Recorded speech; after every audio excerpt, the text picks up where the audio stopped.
So you might not think that I'm much of a sports fan, but the reality is I actually am a very big Vikings fan now.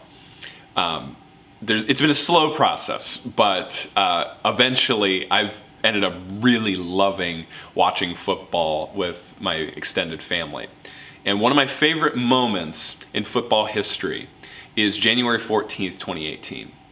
So just to give you some background, Case Keenum ended up being the Vikings quarterback. He was like third or fourth string. Like he should not have been the quarterback, but our other quarterbacks had so many injuries. So he was like the last person, really, last line of defense to be the quarterback. And the rest of the team is just kind of misfits. A lot of them were walk-ons, and they're just kind of getting together to have fun and play football. And what's insane is they ended up winning a ton of games. To the point where they could be in their division's championship. And the championship was to be played with the New Orleans Saints. Now, the Vikings have a little bit of a history with the Saints. Back in 2009, our quarterback was Brett Favre, who's like a huge deal in the NFL.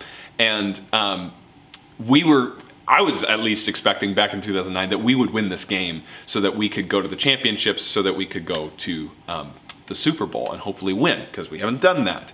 But back in 2009, the coach and the players basically said, we're going to hit Brett Favre as hard as we possibly can. And in fact, the players that would hit him harder were actually going to get paid more in order to do that. And so basically they kind of cheated in order to win the game. They went on to win the Super Bowl that year.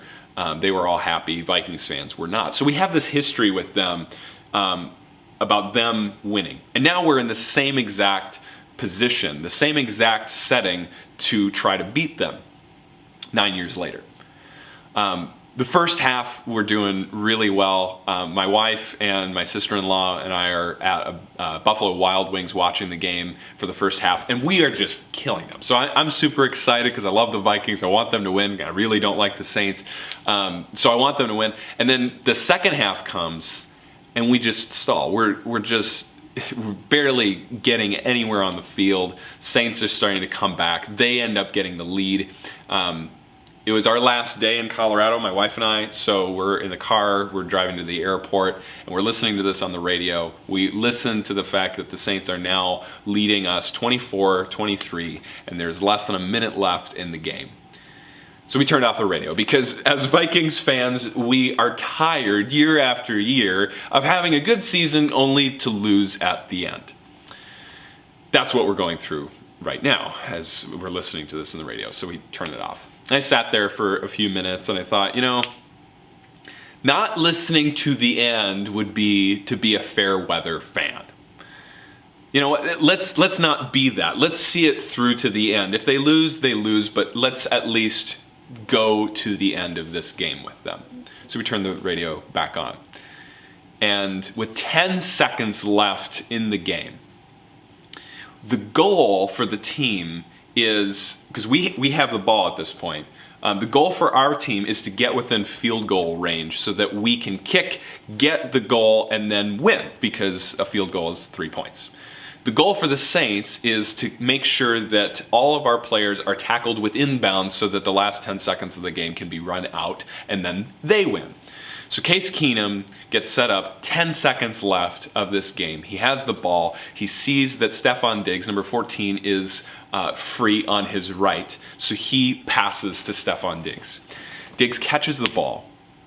And his first instinct is to step out of bounds so that they're now within field goal range. They can just win the game in the next play. They have one more down left. But what happens is he catches the ball is the two defenders on the Saints team that are next to him end up missing Diggs and tackling each other. And Diggs sees that there's no one around him to stop him, so he runs, and there's a 61-yard touchdown to win the game with no time left.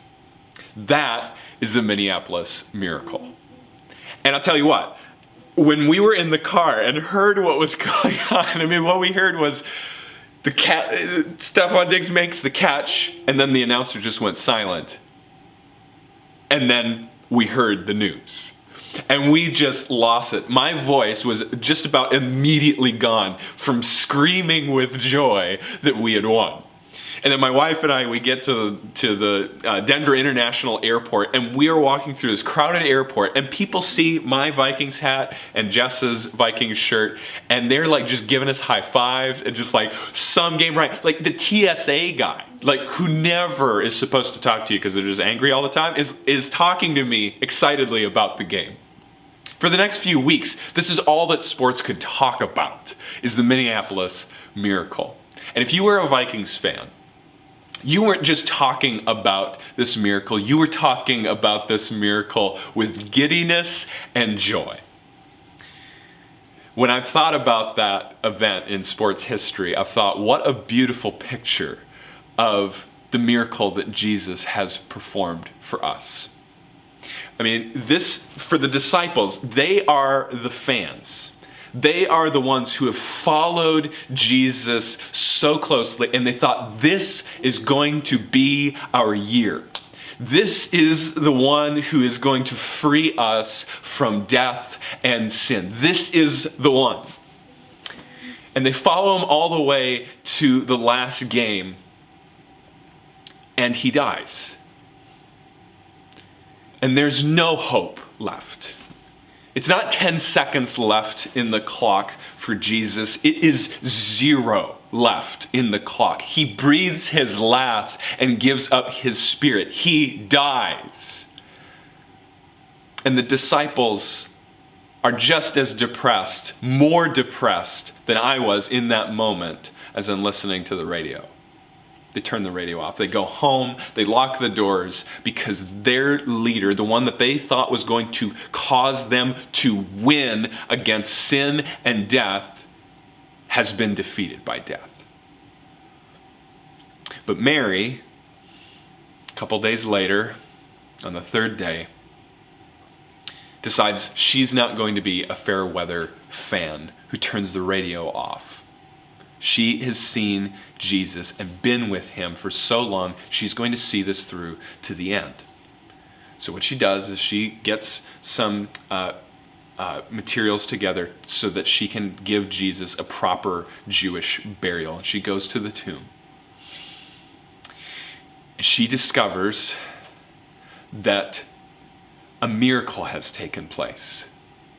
Not just a Minneapolis miracle that wins a football game, but a universe-sized miracle that has defeated death.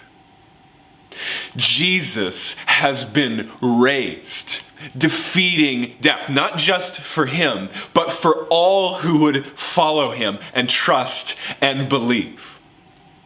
And it is this truth that has sustained the joy of Christians ever since that happened 2,000 years ago. It's what will sustain you now in your joy and your fight to be joyful in the midst of the things that we're experiencing. Because here's the reality for you. Because Jesus died and rose again, defeating death, he has defeated death for you. So that you don't have to be afraid of death. If it comes from the coronavirus or from a car accident, you don't have to be afraid of death anymore. Jesus has made you alive spiritually so that you don't have to experience spiritual death. You don't have to be afraid of that. You don't have to be afraid of the judgment anymore after death. And even though you will die physically, Jesus promises you that he, just as he was raised from the dead, will raise you from the dead in your physical body so that you can live with Jesus in heaven on this earth someday forever. That's joy. That's the miracle for you that he has done. So here's my encouragement for you. Trust and believe Jesus' promise that he has defeated death on your behalf. And then with that knowledge, don't be afraid of it anymore. Don't live the way that other people live in a fear of death, because Jesus has performed this miracle. You don't have to be afraid. And then I would encourage you to ask Jesus to give you the joy of knowing that he has been raised for you. Thanks, guys. Have a great week.